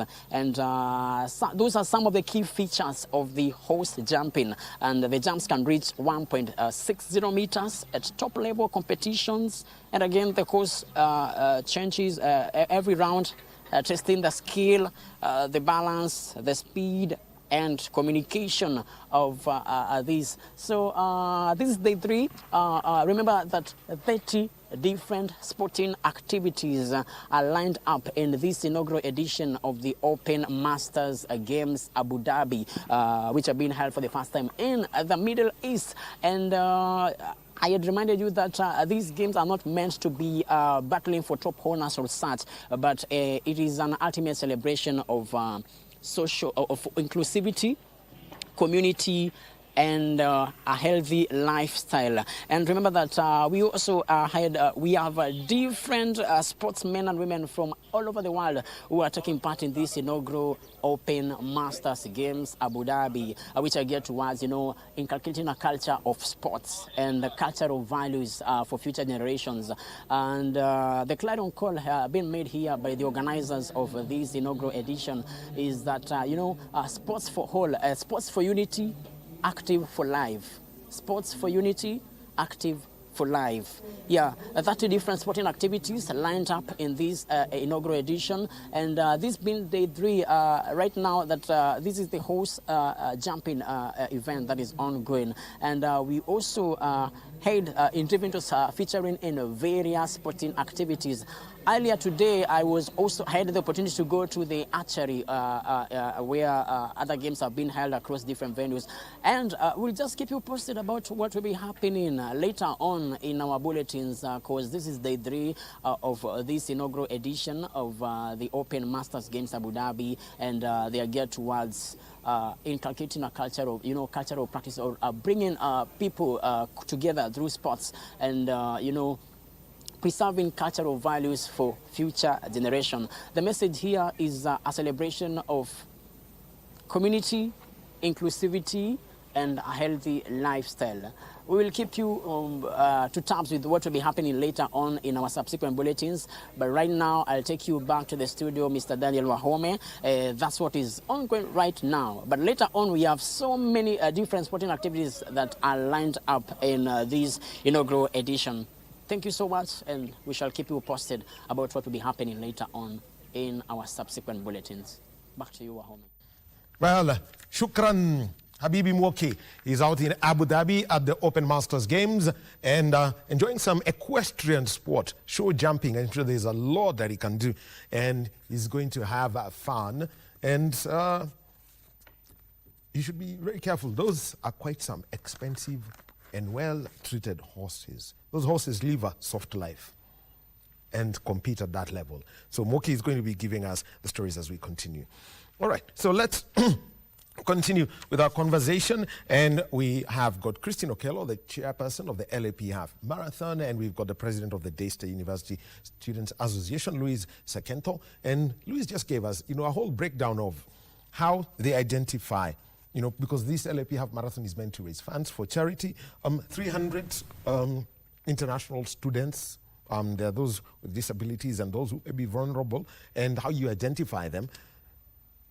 Christine, let's talk about numbers involved here that would make this event successful so that you raise this amount of money that's required. So we are looking at having approximately 2,000 participants, and they cut across. We have students who are going to be on board. We also have corporates who have signed up and decided to join the course. They've seen it's a worthy thing to do. We've also reached out to some government agencies in the Government of Youth and Sports, and also we have reached out to the Ministry of Environment. We are in talks with regards to that. So yes, we are hoping to have roughly 2,000 people from all walks of life, and now we are also calling upon the citizens to come and join the course.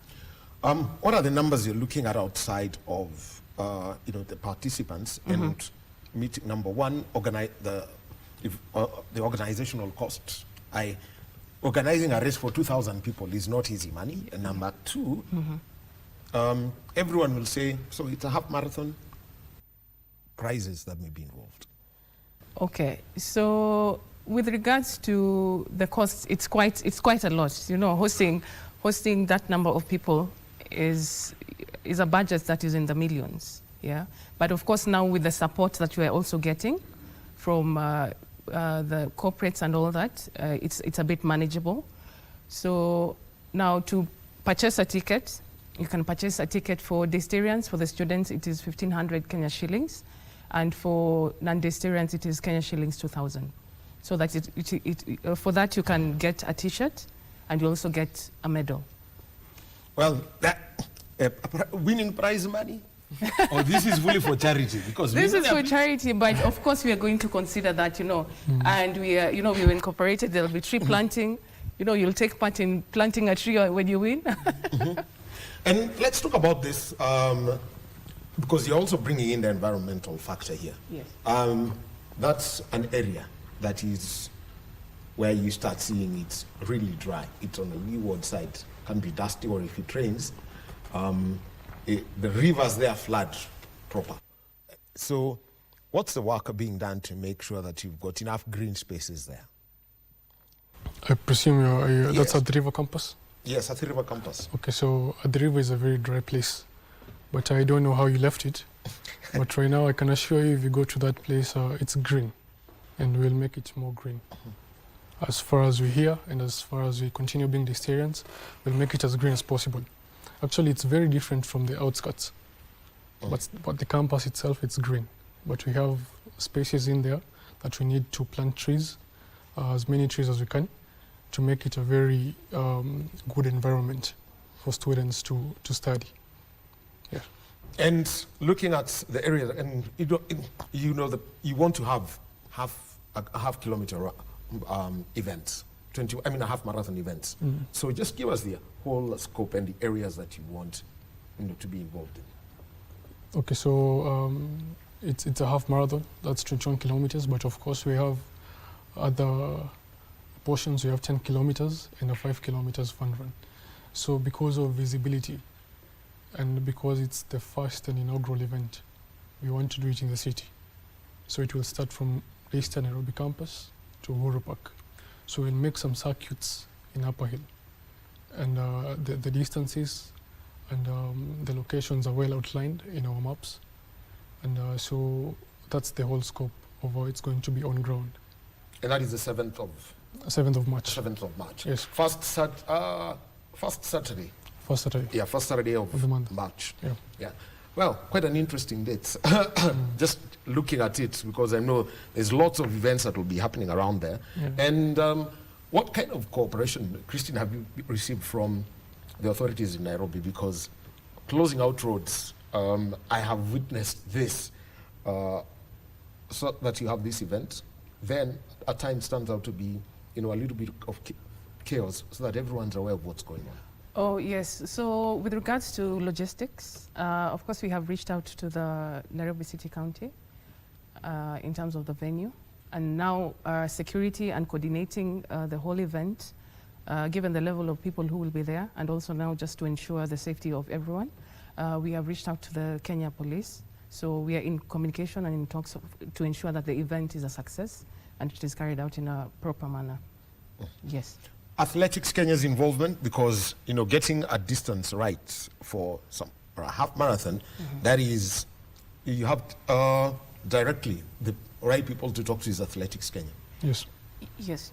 So with Athletics Kenya, I got a call today in the morning, and they're interested. You see, for us, this is the first marathon we're planning, so we have a lot to learn as students. But moving onwards, we're approaching everyone who can come in and support. So Athletics Kenya is amongst them, and you can be sure that we're going to have conversations with them soonest. The office, you're working with the Nairobi branch, or we're talking about the head office here? I think Nairobi branch, because this is where the whole event is taking place. Yeah. All right, one other thing is, we know Daystar has grown in terms of sport. at the moment, your biggest brand right now is the Daystar Falcons. The rugby team. The rugby team. Yeah. And Patrick Odongo. Patrick Odongo. So we've got to mention about that. What are you doing to encourage people to pick up sport for all the right reasons? Not just to be a competitive athlete, but to stay fit. If you're having stress with econometrics or whatever it is, you go run deep outside, within the large expanses that we have got here, and, to foster that kind of, camaraderie that we see, especially with recreational runners. So one of the things we are doing about it is actually talk about it. For the longest time, people assume that running is for the elites. But there are many recreational runners, and also us, we have come to learn that actually it's very easy to run in this Nairobi or be fit. It's just you have to be intentional about it. There are also running clubs in Nairobi. And yeah, this is our first starting point, actually, hosting a marathon. So I think in regards to that, sports is more than just sports. And you've mentioned Patrick Odongo. He currently has a foundation. And I believe that foundation is doing the needful of helping people. So I take sports as something that can be very impactful in many generations, because with our own, already he's helping people. Patrick Odongo, he's a great sportsman. Yes. Truly great, one of our own, and we're very proud of him. So he has a foundation, and I believe so many people who come into sports, they automatically end up helping maybe their community where they've come from, or even their family, or even just Kenyans in general. Well, very interesting. I'll be telling you about, I'll just give you the story, something about Patrick Odongo. Are you amongst the people who bought the tickets for Sevens? They're sold out, there are no tickets. Yeah, we're there. You're there? Yeah. They're sold out. They're sold out. They're sold out? Yeah. No, you're the ones who bought them out. Oh, yeah, for a good cause. For a good cause. All right, then, as we wind down this, we had the chair of the Kenya Rugby Union here earlier, and so, yeah, the Sevens teams have been named. Let me just take you through them. Shuja, George Oro is going to be the co-captain alongside Samuel Asati. There's John Okoth, Dennis Abukuse, Vincent Onyala, Kevin Wekesa, Festus Shiasi, Nigel Amaitsa, Floyd Wabwire, Crisanto Joang, David Nyangige, and Patrick Odongo. I know you are waiting. Oh, yes. You should have said that the first. It should have been the first person. No, your heart must go closer to the stomach. And for the Kenya Lionesses, Naomi Amuguni, Maureen Muritu, Sheila Chajiro is the captain, Sinaida Nyachio, Edith Nariaka, Janet Okello, Marvel Oswago, Fresh Dor is a vice captain. We've got Charity Nila, who is making her debut, Grace Okulu, Stella Wafula, and Phoebe Akinyi. The management is Simon Odongo as the head coach. Jeff Onyango is the strength and conditioning coach. TM is Kamlin Oyuayo. Levin Kitui is the physio, and alongside John Ellie. And for the men's team, let's take the management. Definitely, Kevin Wambua is leading the team alongside Louis Kisia, Andrew Amonde, Eric Ogweno, and Lamek Ogonko. So you know about the Shuja. We'll be giving you the full story in our subsequent bulletins. It's been a pleasure. Thank you very much. Thank you. Louise and Christine, 7th of March, join them, support them, and make sure that someone that does not miss out on their education, and that is at the LAP Daystar Half Marathon taking place in Nairobi. Thank you for being with us over the past 1 hour, 45 minutes. My name is Daniel Wahome. Our sign language interpreter is our husband, Anwangeshi. Before that, we had Susan Tukui.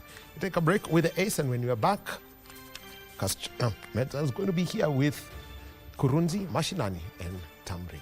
Have a good one.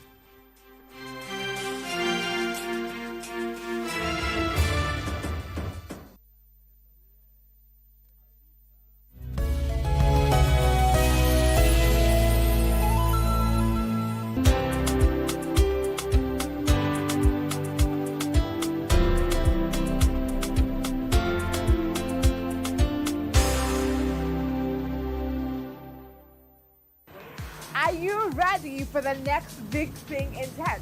Well, We'll spotlight Kenya's brightest young minds, game-changing startups, and breakthrough technology that are shaping our future. From AI and robotics to sustainable futures, we bring you the stories behind the scenes. KBC Channel 1. Remember, tech starts here.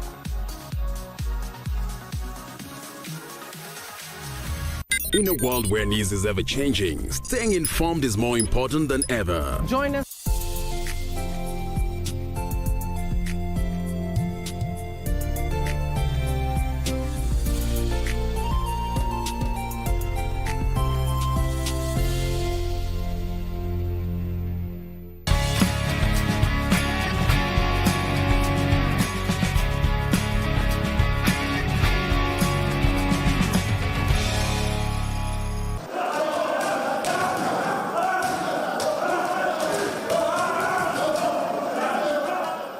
The Mathare Police Depot Boxing Arena, a poignant place that has nurtured so many boxing champions and home to Kenya's police Chafua squad. Kenya Police wanatushikilia mkono. Timu yetu ni timu kubwa. Si hivyo ndio tuseme timu yetu ni timu kubwa, Chafua. Ukienda kila mara unasikia Chafua. So ni the grace, sisi Martin sisi ni grace. Na tunashukuru pia makocha wetu wanatushikilia mkono.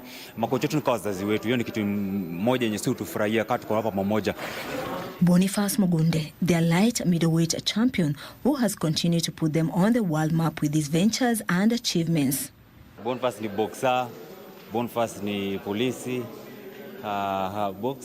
Boniface ni mimi tu ambaye nacheza boxing na nataka kushukuru boxing kwa kuwa boxing imefanya mpaka at least nimejulikana kutoka kupitia kwenye Mwenyezi Mungu mpaka na bidii, kwa sababu bila discipline singefika mahali nimefika.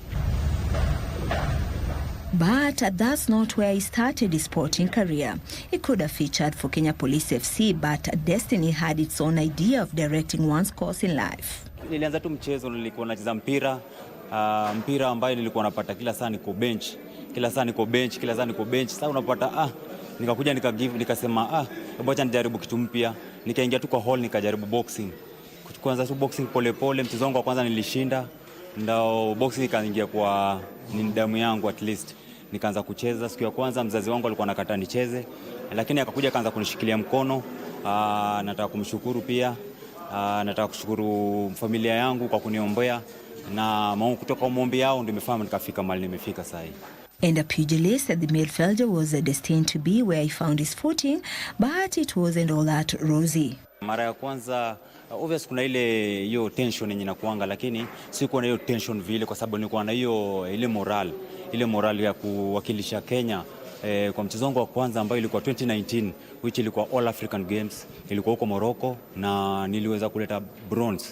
Na hiyo ilikuwa mchezo wangu wa kwanza, niliweza kuleta bronze. Kwa hivyo ilikuwa achievement kubwa kwangu ambayo ikanipatia morali ya kurudi kuendelea kuwork more, kwa sababu niliamini kama nimepata bronze naweza endelea kusonga mbele. So hiyo ndio ilifanya nikakuja nikaanza kujishape, nikaanza kujinoa mpaka sasa hivi maliko.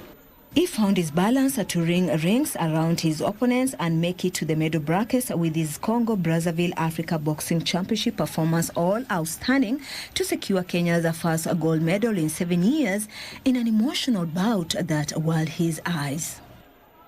Ilikuwa African Championship, ilikuwa pale Congo, Kinshasa. Ilikuwa mchezo kubwa. African Championship si mchezo ndogo, ni mchezo kubwa, na nilikuwa na hiyo imani kuwa tutaenda kushinda, tunaenda kukuja na matokeo mazuri, lakini sikuwa najua mimi ndo naleta gold. Nilikuwa najua sisi wote at least tutaperform vizuri, lakini sasa ile imani nilikuwa nayo na ile bidii nilikuwa nimewakia, nilienda huko nikapata wachezaji wangu pia walikuwa wazuri, lakini nilianza kuwa outclass, nikaendelea kusonga na mwishowe nikakuja nikapata hiyo gold ambayo nilichapa mchezaji kutoka Burundi, na ilinipatia ushindi wangu which nileta gold Kenya. Ilikuwa machozi kwa sababu ni kitu poa sana kusikia wimbo wa Kenya ukiimbwa nchi nyingine. At least ni kitu poa sana, unasikia hata kutoa machozi. The captain has always led by example in all his bouts. The winner by knockouts in the blue corner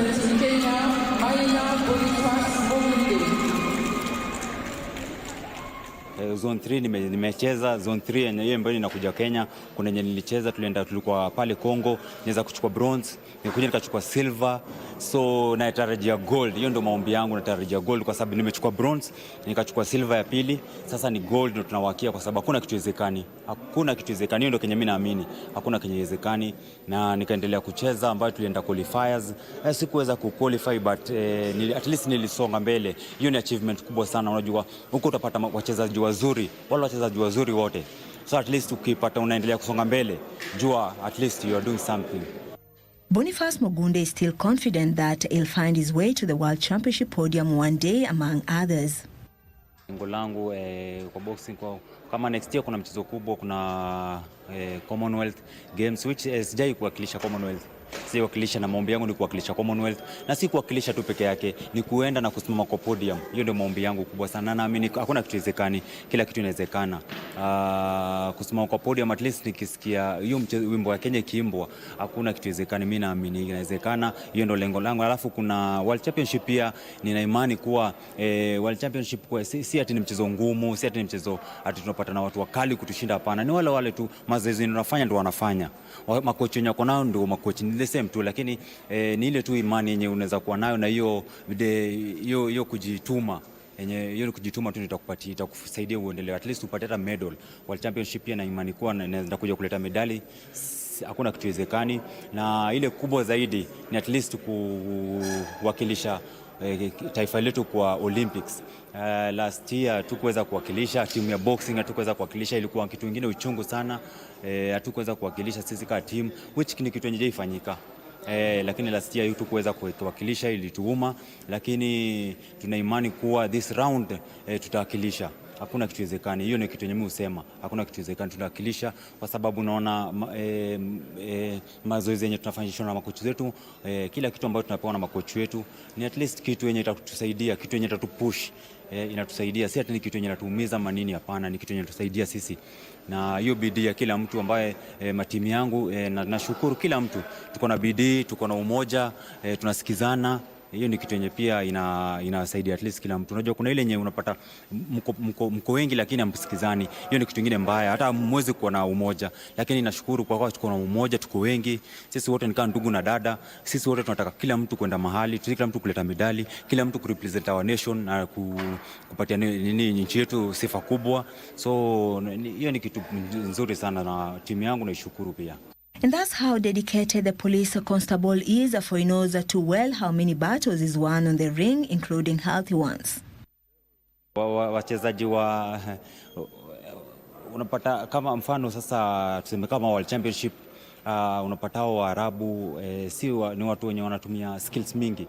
Hao wanatumia skills mingi, unapata watumia hata nguvu, wanatumia skills mingi, unapata hao wana tap tu, wanagusa. Kama kuna mchezaji nilicheza naye kutoka Ireland, huyo ndo mchezaji mwenye sijai cheza na mchezaji kama huyo.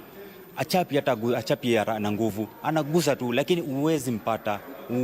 Sasa nilijaribu yangu yote, najaribu kutoa nguvu yangu yote, nini simpati, na miss ambaye nilikuwa nacheza, lakini kwa ring, lakini kwa roho yangu na kuna venye nilikuwa nafanya kwa sababu ya kumiss. So walinipatia kazi kubwa sana ambayo ilinipatia mimi mpaka hiyo hesabu hiyo, mtihani. Kuna hiyo kitu yenye ilikuja venye nirudi, nilienda kaka chini peke yangu nikasema na mchezaji nini nafanya, anachezaje? Sasa nikakuja baada hata video zake ukaangalia kwa simu yangu na video zake mingi sana, so naendelea kumfuatilia, naona vile anafanya vitu anafanya. So at least hata mimi ndo nikifanya hapa, at least nione kama kuna improvement, nione kama kuna improvement kubwa sana, which naamini kuna improvement kubwa sana. With so many sportsmen and women battling mental health issues due to pressure, sports has a way of reducing anxiety and depression and all that. And boxing is therapeutic, as they have found out, to involve it in the gym sessions. It's all because of the champions who have broken the silence with bare knuckles in the boxing arena. Unapata kaa uko hapa kwa gym, uko na furaha kuliko nyumbani. Unaweza pata nyumbani umeenda umpatiwa stress mingi, maybe unaweza pata unajua tu stress ya nyumbani, lakini ukuja hapa kwa gym unapata uko na furaha, makocha anakupatia advice si hata ya boxing pekee, mpaka life. So ni kitu nzuri sana, unapata tunajijenga, unapata tunaendelea, unapata kitu moja yenye inasumbua maboksa wengi ni depression. Unapata depression, unapata mtu vitu mingi zinamfanyikia, lakini at least kwa gym unapata makocha wanatukalisha chini, wanatupatia at least somo fulani ya life ya boxing. Hiyo ndio yenye inatusaidia, unapata boxing yetu inaendelea ku grow. Boniface Mogunde, Kenya and Africa's light middleweight boxing champion, is no exception, for he has proven time and again is a force to be reckoned with. Nataka kuambia wa Kenya watuombee zaidi. Mchezo usi rahisi. Zone 3 unajua ni timu iko 12. Teams ziko 12 zinakuja kuja Kenya. Ambayo itakuwa mchezo rahisi. So tunaomba wa Kenya watuombee na tunaomba support pia, hata kwa government watu support. Kama ball naona ilisupportiwa vizuri sana, ilisupportiwa na ambaye hiyo support ndio ilianza kuwasaidia at least wakaendelea kusonga.